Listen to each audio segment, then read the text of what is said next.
We are the best possible citizens that you can have. DACA has been used to string us along. DACA is a temporary and partial status. You can't achieve legal status with DACA, and that's your entire purpose as an immigrant. These immigrants in the US are known as dreamers. They're the children of undocumented immigrants who've grown up in the United States.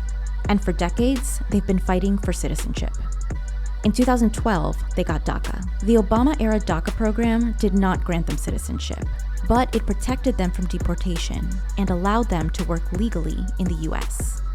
And many thought it would later turn into something more. Many of them now, for the last 10, 11 years, are no closer to citizenship than they were in 2012. It's not a full integration into the society that we live in. That's why my love for America has really turned into anger. And over the last few years, the program's legality has been challenged several times in US courts, meaning DACA recipients are at risk of losing their status at any moment. I can't wait anymore. I am breaking free from here, and I'm going to try something else. If you're not wanted in a place, I think that's, you just gotta go.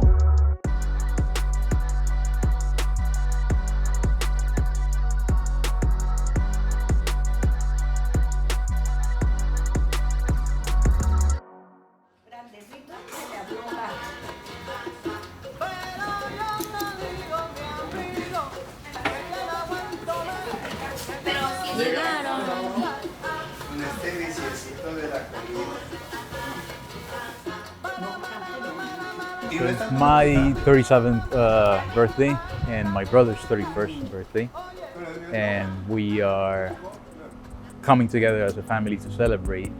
We're throwing a barbecue, just a small celebration, just the family. We come from Colombia. We came to Miami in 1998. So my parents are undocumented. As far as DACA, only my sister and I have it. Montse is my girlfriend. We've been together for 8 years. She's my best friend. She also has DACA and she's a dreamer as well. I wouldn't leave without her. We've been together for now almost 9 years, so we've celebrated 9 birthdays. More adulting. Yeah. I'm also excited to feel more like an adult. The more kind of common story of dreamers is somebody who is now in their late 30s, early 40s, who are kind of anxious to get on with their lives, who are anxious to kind of have their futures settled. The thought of leaving the United States didn't happen overnight. In 2001, the world came to know the dreamers. We met a group of young people who, as the narrative goes, were innocent in the decision to come to the United States, who, despite their undocumented status, were high school valedictorians, class presidents, great contributors to their communities. They were the embodiment of the American dream. And their movement was centered on passing the DREAM Act, a piece of legislation that would grant them a path to citizenship. For the past 23 years, several versions of the DREAM Act have been proposed in Congress, but none have ever passed, despite an overwhelming majority of American voters supporting it. President Obama's DACA program in 2012 was the closest they ever got to a DREAM Act. DACA is inarguably the most successful policy of immigrant integration in the last several decades. Yet, the limitations of DACA are as salient as the benefits. In 2017, the Trump administration repealed DACA, saying it was an act of executive overreach by President Obama. But in 2020, the Supreme Court ruled that Trump wrongfully ended the program. That kept DACA alive for current recipients, but it closed the program to any new applicants. Thank God it didn't go through, but the tear was there. And once there's a tear, it's bound to break. This sparked a years-long battle where courts have questioned the legality of the program ever since. This uncertainty has drawn bright lines around their lives and has compelled them to perhaps shift their thinking. What might lie ahead for them, what might be possibilities for them in other countries outside of the United States. le cantó el ABC. What happened?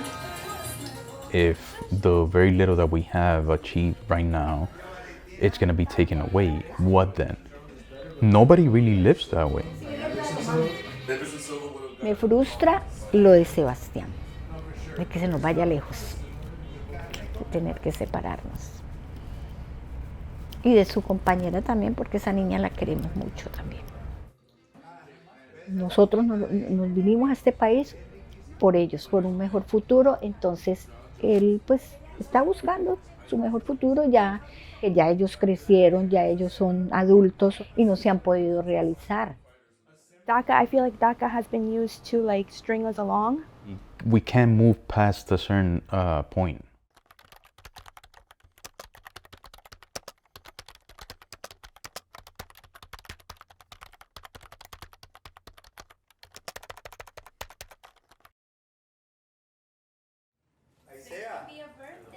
I can't wait till I'm 37 to potentially start my life.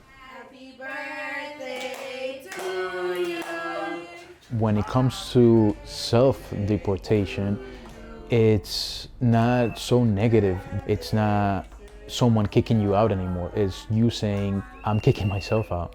I'm leaving on my own terms.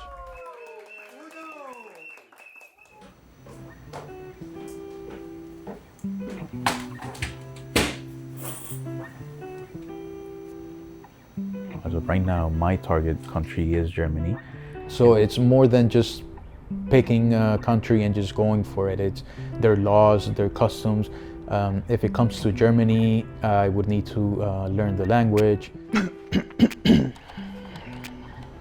Hallo Leute, ich bin Sebastian. Ich komme aus Kolumbien, aber ich wohne in den USA. To be able to be accepted into Germany, you need to have a level of, a little bit more than basic level of German. Bis bald. Schönen Tag. I think back as to when I became fluent in English, because when I came to this country, I knew the basics. Hello, how are you? Fine, thank you, and you? That's it. Nothing fluent or native. So it's gonna be the same process with German. It's just gonna come. It's just gonna come. Is it making the move any more real for you? Like the idea of actually being in Germany and leaving to Germany, has that at all become more real because of these classes? Yes. Yeah. Because these are all things that little by little go from ideas, abstract ideas that don't exist, and they materialize little by little, leaving your family, your a country that has been my home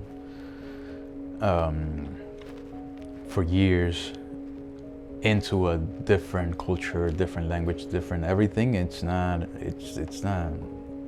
something simple. It's not something that you just take lightly. So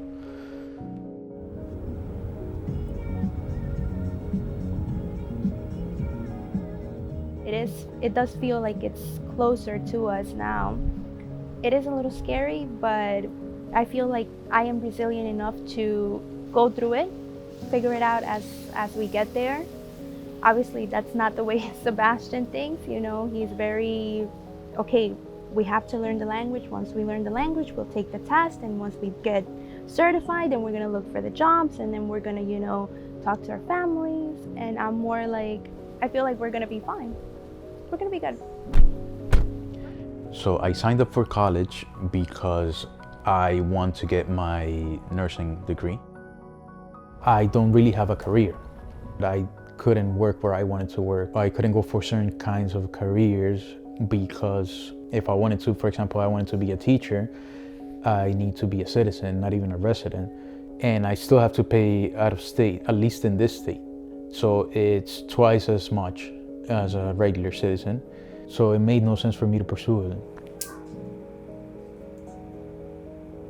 Getting a degree that's going to show them that I am not coming in to live off of them, but rather coming to make the country overall a better place Since DACA started, it has been about proving that you can be a good citizen, and that every renewal, you're proving that.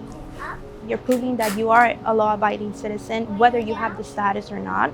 I mean, to me, it's like, okay, I am being good. I am following the laws. I am working. I am a student. I am, trying to better myself. What else? And I know Sebastian is more of like that. Like, he needs to continue showing that he is deserving of that. While for me, it's more like, no, this country needs to give me that. I am already being a good citizen. They need to be repaying me for being a good citizen. So I have to find a place that will let me live my best life. So it's ultimately stepping into where I'll be free.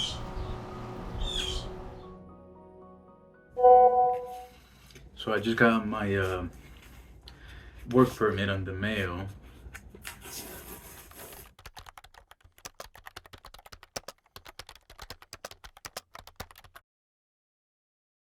This is what I need in order to be able to work where I work and get all the benefits and perks and stuff.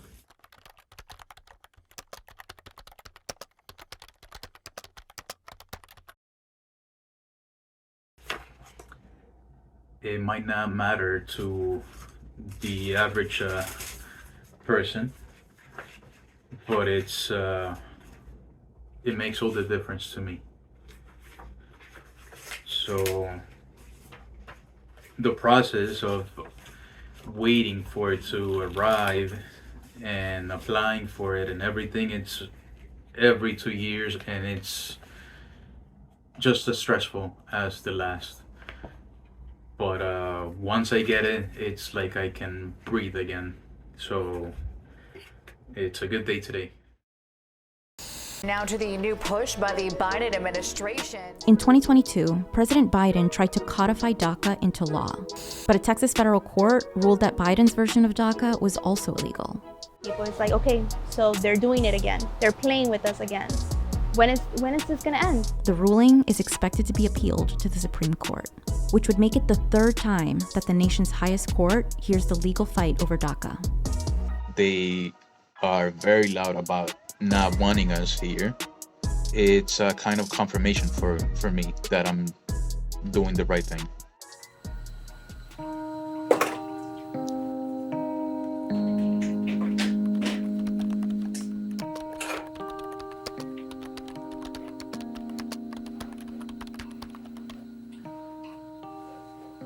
No lo queremos.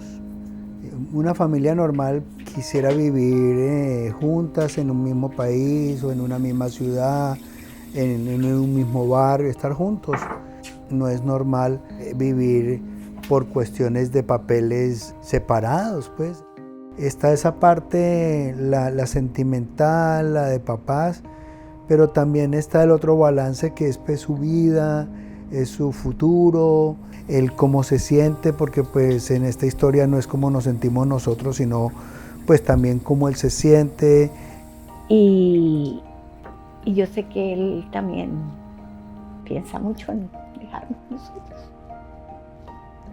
Para él no es fácil.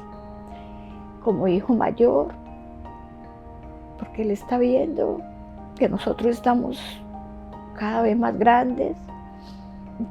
Él se ve que él es el más responsable por nosotros, por ser el mayor.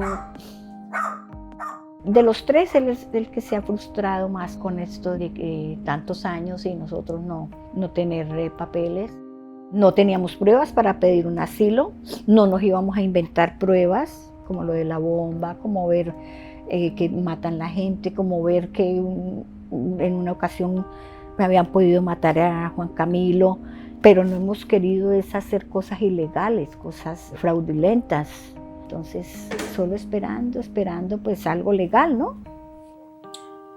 Cuando hicieron eso, pues es como una luz para los hijos, pues para uno no le alumbre, pero con solo que le alumbre a los hijos, no sé qué hay detrás que impide que esto sea finalmente cerrado, este DACA. Pasan los años y entonces siempre está que las cortes demandan, que el político de allá, que el gobernador de acá, pero sí, ahí nos mantienen allí por los años de los años.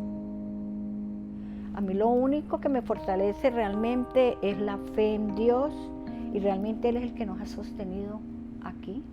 Dentro de la dureza de la vivencia diaria, esto es como un refrigerio.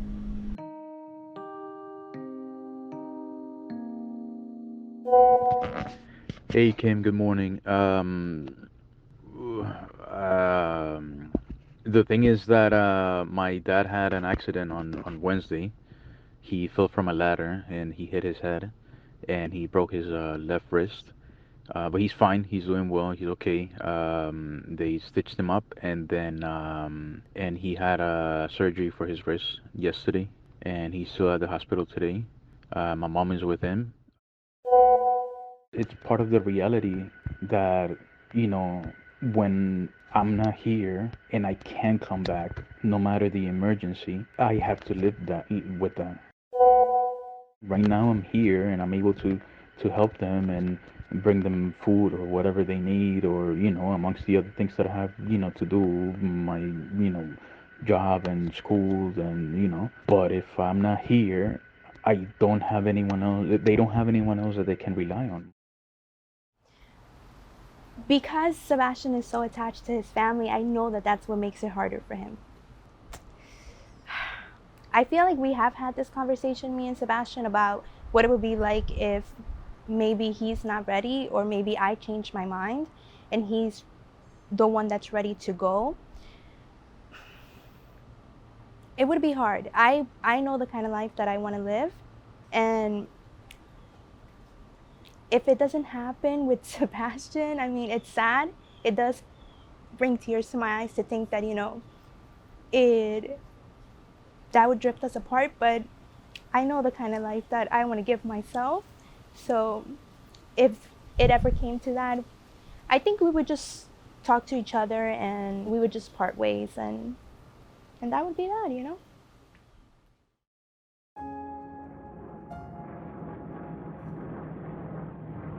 I am also a DACA recipient who has self-deported to Germany. As soon as I boarded the plane to leave the United States, there was only fear and burden and the feeling of honestly having failed, because I was abandoning my family, I was abandoning my home, I was giving up the American dream. And when I stepped off the plane into Germany and I met the border officer and he let me in, I felt physically lighter. And I can only say that it is the best decision I ever made in my life. I did get the freedom that I thought I might get. I want that for every dreamer and every undocumented person in the United States. I got to visit my home in Mexico again.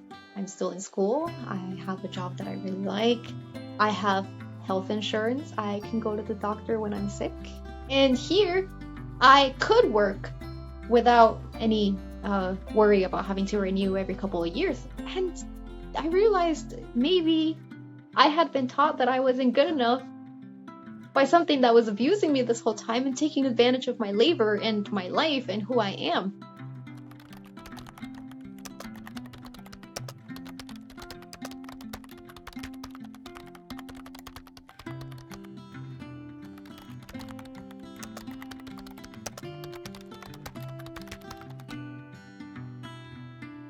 To the people who are in the early stages of self-deporting, I would love to say that it's going to be easy, but it is not. It is going to be the hardest thing you will ever do. It's going to be painful to leave family. It's going to be painful to leave home. And I know that you wanted to be American. I did too. But that just wasn't your future. But go out there, because I am 100% sure that you will attain excellence anywhere you go.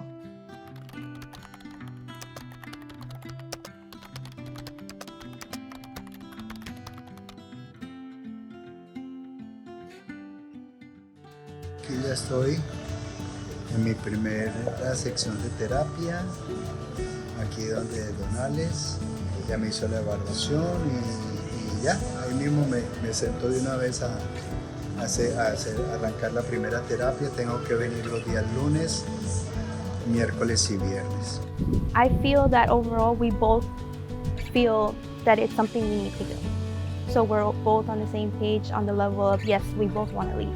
I came, not much of an update, but I made a German friend through Facebook, and he's very cool. We have a lot in common. Like Montse said, he's like the German version of me. And so here's Danny. So that's Danny having a beer, like a true German. We talk at least once a week.